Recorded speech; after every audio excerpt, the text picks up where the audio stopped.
Good afternoon.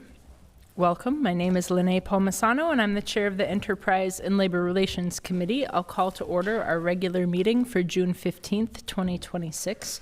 As we begin, I'll offer the usual friendly reminder that these meetings are broadcast live to enable greater public participation.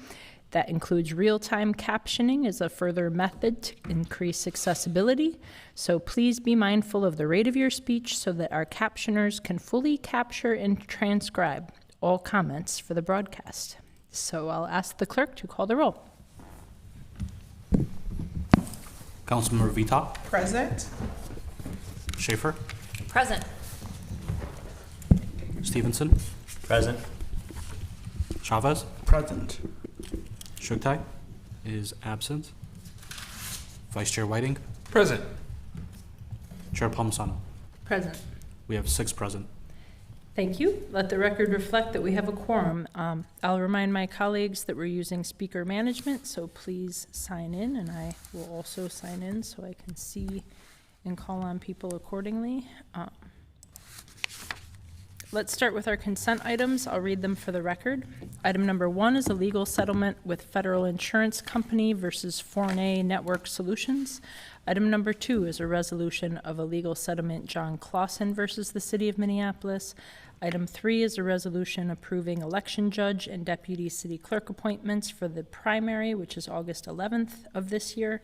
Item number 4 sets a hearing for July 6th for the mayor's nomination of Rebecca Malmquist as city assessor. Item number 5 are resolutions for 2 gift acceptances from Local Progress for council members, both Council President Payne and Council Member Chavez. Item number 6 is approving various Workplace Advisory Committee appointments. Is there any discussion on these? Seeing none, I'll move approval of the consent agenda. All those in favor, please signify by saying aye. Aye. Any opposed? That motion carries. Our next item is a contract authorization with Guidehouse for ERP system implementation services, and I will invite Paul Cameron, our CIO, to get us started. Welcome.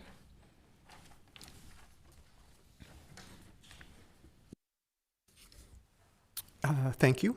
Good afternoon. My name is Paul Cameron, and I am the Chief Information Officer for the City of Minneapolis. I'm here to give a brief presentation on Project Evolve. Before you today is a contract with Guidehouse. This is the 3rd and final contract related to the implementation of this project. So Guidehouse will be the main entity that is doing this, the implementation services for us. And so I'd like to just share a little bit more about that project for everybody. I do want to highlight what a collaborative effort this has been across the human resources, finance, and IT departments. We've had, up to this date, a multi-year undertaking to bring us to where we are, with a lot of work put in by all 3 departments. So Project Evolve is a citywide modernization initiative that will replace multiple disconnected systems with a single Workday platform supporting HR, finance, and payroll business processes across the city enterprise, including the Park Board. Our goal is to strengthen our workforce operations and ability to better serve Minneapolis residents. So today I just have a couple slides I wanted to provide for you. These should be in the LIMS file as well if you want to review them in more detail. I'm not going to cover everything on these slides, but I think they do highlight the breadth of impact this modernization initiative will have for employees, for managers, and for the organization. One fundamental aspect of this change I want to highlight is that currently our HR and finance systems are separated. They have separate user interfaces, separate databases. This can lead to numerous downstream problems when there is a need to report on data from both systems. I know this has been a particular pain point for the council. Getting vacancy reports is an example of this. This project will address this and other challenges that we have. On the next slide are a variety of outcomes we will be looking to achieve across the enterprise. Most of the processes listed here have manual, time-consuming, and technically complex components to them in their current state. Our goal is to simplify and standardize city processes across these areas. We expect to begin the implementation work with Guidehouse in July, with HR going live in late 2027 and finance in 2028. With that, I'll thank you and would be happy to answer any questions that you have. Thank you for that presentation. Are there any questions or discussion from committee members? Councilmember Schaefer. I'm curious how much implementation has happened to date, or is there been zero? If you could speak a little bit to that, help me understand the background. Councilmember Palmisano to Councilmember Schaefer, of the actual, and like break out maybe the implementation work, the teams across the three departments have been working for the last couple of years on developing the RFP, reviewing that RFP, and going through that process. As part of that, we have really tried to dive into the data and some of the processes to kind of prepare ourselves for the actual implementation. The actual implementation of Workday itself will begin in July when we have this last contract in place with Guidehouse.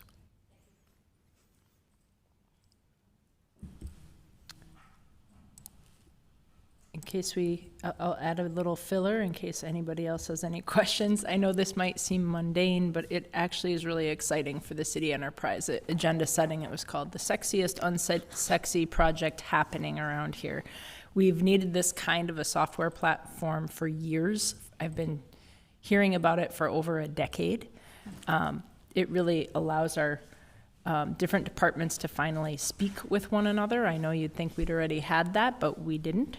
And it really will allow nearly instantaneous reports from HR. When we as a city council ask for things like employment updates, that will be literally at someone's fingertips to give us. So I know this was a very long road to get here. I was around for some of it, and I offer all my thanks to the people who are shepherding this project in order to get it to this point today. Seeing no one else in queue and acknowledging that Councilmember Chugtai has joined us, I will move approval of this item. All those in favor, please signify by saying aye. Aye. Any opposed? The ayes have it, and that motion carries. Our next item is a receive and file of the annual report from the Minneapolis Ethical Practices Board for 2025. Staff have prepared a brief presentation, and I'll invite Kuma Blake, our ethics officer, to get us started.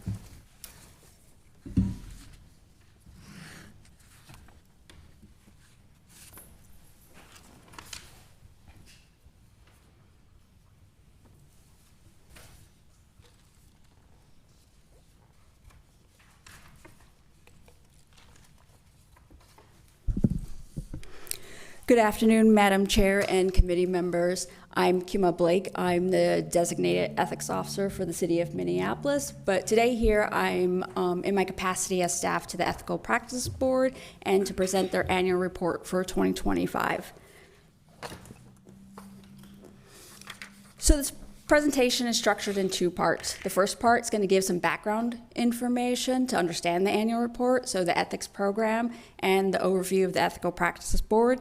The second part is going to be some data that is contained in the annual report. So to get started, I think it's important to understand the Minneapolis City Government Ethics Program. So you'll see on the screen, I'm a visual person, so I created this to help visual people like me. So the purpose of the program is to promote high ethical standards and conduct and to foster a healthy, ethical culture within city government. So the program itself applies to both employees and local officials. And the foundation of the program is the Code of Ethics, Chapter 15 of the Code of Ordinances, and the implementing ethics policies, procedures, and forms. I like to think that the Code of Ethics creates 4 pillars that provide the structure of this program. The first pillar, we're looking at the defined ethical standards. This is the baseline that employees and local officials cannot fall below before being subject to discipline. The second pillar is going to be your education training. So this is teaching employees and local officials their roles and responsibilities and duties when it comes to those ethical standards. The third pillar is the advisory opinions. This is really important. It's the ability for local official employees to ask, what does the code mean? Can you help me interpret this when it comes to my situation?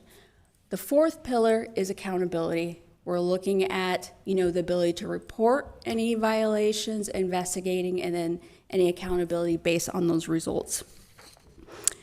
All four of these pillars complement and build upon each other. And two of the roles that are really important to the program and these pillars is the ethics officer and ethical practices board. Today, I'm going to focus on the board. So the Code of Ethics grants the board the power to review and investigate ethics complaints against elected officials and appointed advisory committee, board, and commission members, and to provide advisory opinions. The board is able to advance the city's commitment to ethical, transparent, and accountable governance through impartial and fair discharge of its powers and duties. It's able to do this because it's an independent body. As you'll see on the screen, the board has 3 members. They are not appointed by the city council or the mayor. Instead, you have an external appointing authority that consists of the chief judge of Hennepin County District Court, the dean of the University of Minnesota Law School, and the dean of the University of St. Thomas. In addition to the external appointing authority, you'll see on the screen that the members, there's restrictions on who can become a member. This independence ensures that impartial and objective reviews of complaints and maintains public trust. So it's really foundational to the ethics program. So with kind of understanding the ethics program in general and how the Ethical Practices Board plays within that program, I'll now transition to the actual annual report and some of the data as it pertains to the program and the board. So first, data in the report on ethics education training, the second pillar that I discussed. So elected officials must complete the training and every other employee within 6 months of becoming an elected official employee, elected officials every 4 years thereafter, and all other employees 3 years thereafter. So as of December 31st, 2025, training records show 93.4% of employees are compliant with the education requirement. The percentage of employees in compliance decreased slightly from 94.4% in compliance in 2024, but slightly above the 92.6% compliant in 2023. As you can see on the screen, 13 departments had 100% compliance, and a total of 19 departments had 95% or more compliance rate. The goal is 100%, of course, but overall, I think we're sitting pretty healthy when it comes to compliance, when it comes to that. So now the data on the ethics inquiries, the third pillar that we discussed. For 2025, the board did not receive any questions about the Code of Ethics or any requests for interpretation. However, this is in line with previous years. For the ethics officer, they answered 166 inquiries. The number of inquiries is down 179 from 2024 and 244 inquiries in 2023. You'll see the top 5 inquiry subject matters and the bottom 5. I can't give you data on the answer of why the number of inquiries have gone down over the past couple of years.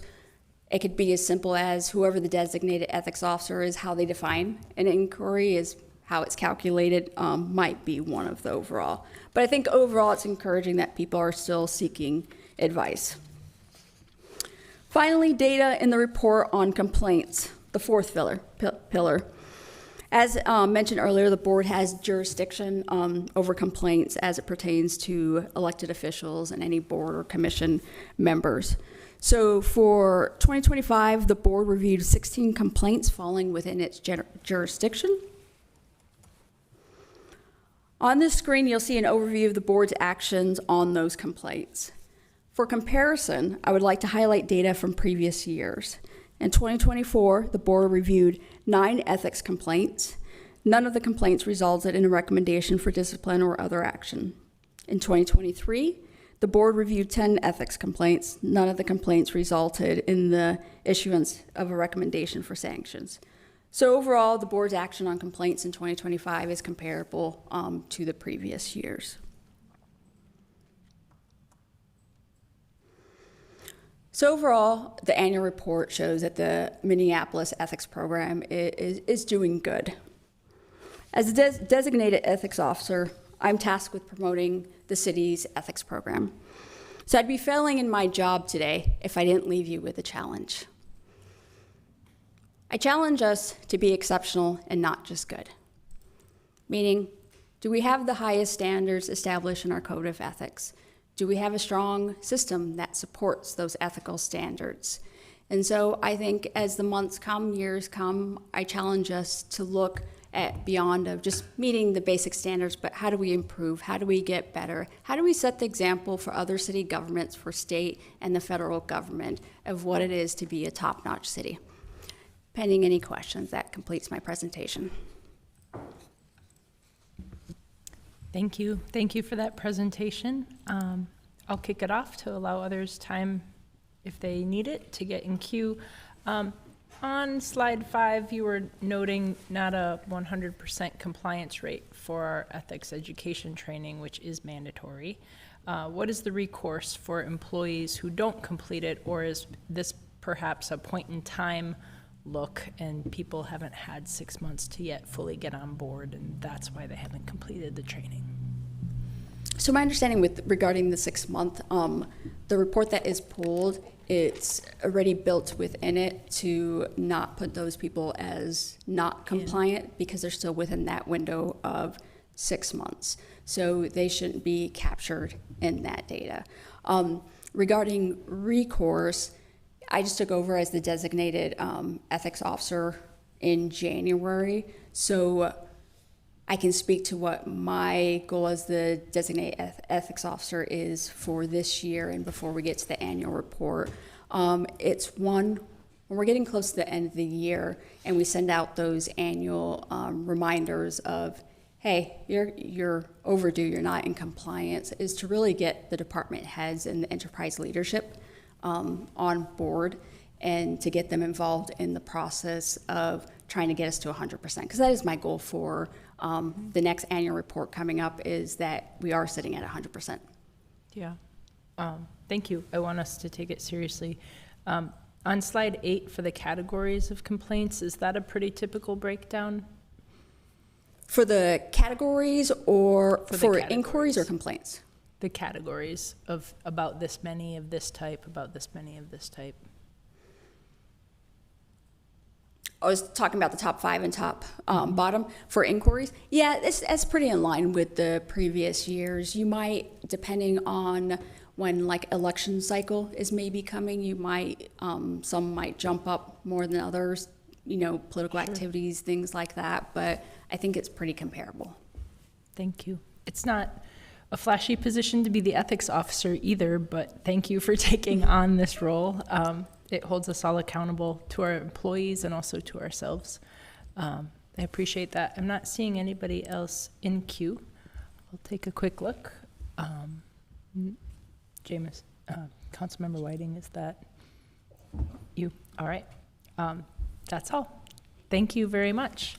I'll ask the clerk to please file that report, and we have concluded all the business to come before committee today. So without objections, we stand adjourned. Thank you.